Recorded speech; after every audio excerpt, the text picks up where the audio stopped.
Global tensions are sending ripples through Australia's property market, with US tariffs set to shape everything from interest rates to investment decisions. So what does this mean for buyers, sellers and investors?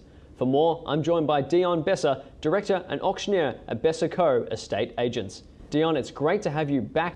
Could US tariffs create the right conditions for lower interest rates right here in Australia? Tell us more.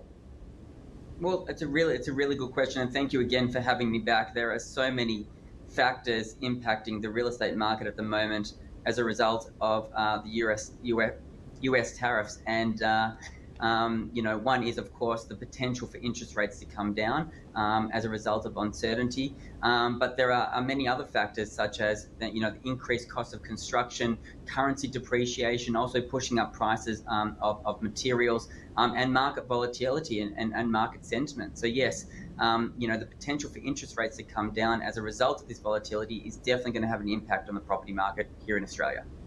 And how are these global trade tensions affecting construction costs around the globe? It's a really cool question. I mean, for the last 18 to 24 months, construction costs have been going up courtesy of inflation globally, right? So it's not like it's just happening now as a result of the US tariffs. The question is it going to continue to go up? That's a big question. And is the tariffs going to push up the costs of materials that we're buying overseas? Is the Australian dollar going to see pressure on? Is there going to be pressure on the Australian dollar, which is also going to push up the cost of construction and those materials? We're yet to find out. Hopefully it doesn't, because we've already seen construction costs go up by about 30% approximately across Australia, which is making it very difficult to get new properties built at the moment. And what impact could a weaker Australian dollar have on both local buyers and foreign investors? Well, I suppose it's going to impact supply. I mean, right now we need more properties being built.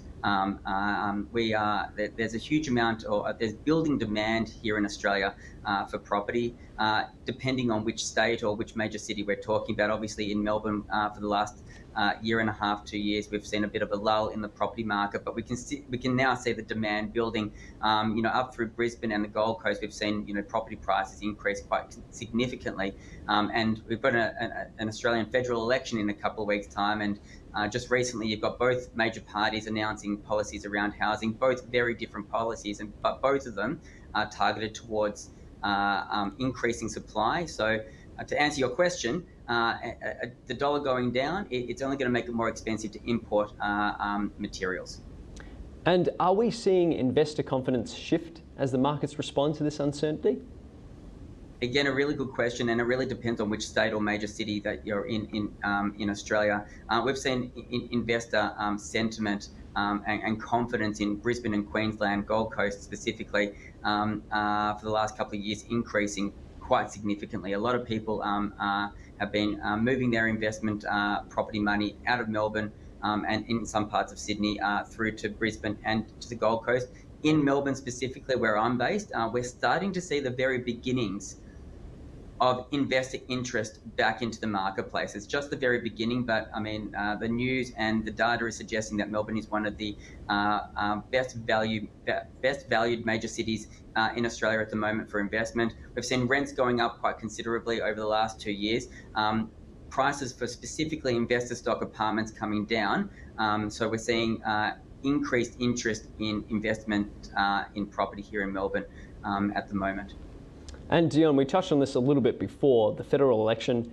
When it comes to Liberal, Labor, what policies are they bringing to the table in terms of property and real estate?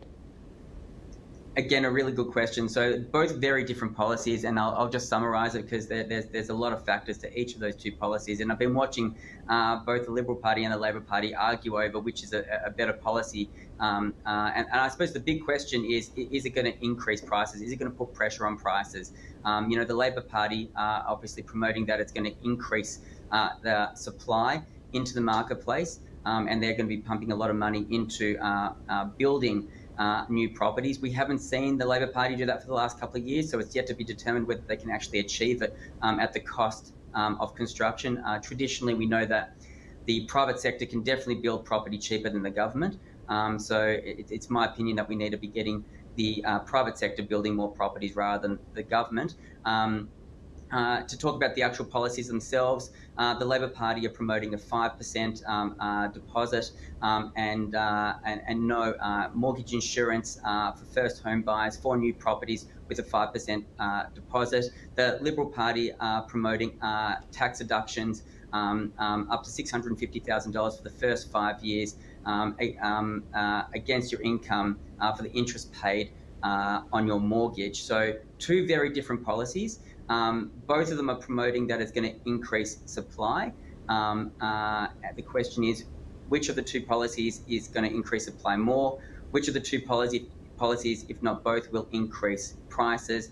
And which one of the two policies will cost the Australian public less in the long run? Now, Dion, you brought a lot of great things to the table today. If people want to get in touch with you, learn a little bit more about your company, where's the best place to go? Well, we're based here in Melbourne, in South Yarra in Melbourne, www.besserco.com.au. Our phone number is 9531 1000, of course, with an 03 in front of it. We have a wonderful blog that I write every couple of weeks, and what I do is I unpack what the media are reporting in the news and basically comparing it to what we're actually seeing at the front doors of properties. So we're sort of debunking some of the media reports, looking at the data, but actually giving people information on what's going on at the front doors of properties in Melbourne, so you can actually understand what's going on now rather than what's happened 3 months ago. Perfect. Dion, always a pleasure to have you on Ticker. Thanks so much. Thanks for having me back. All the best.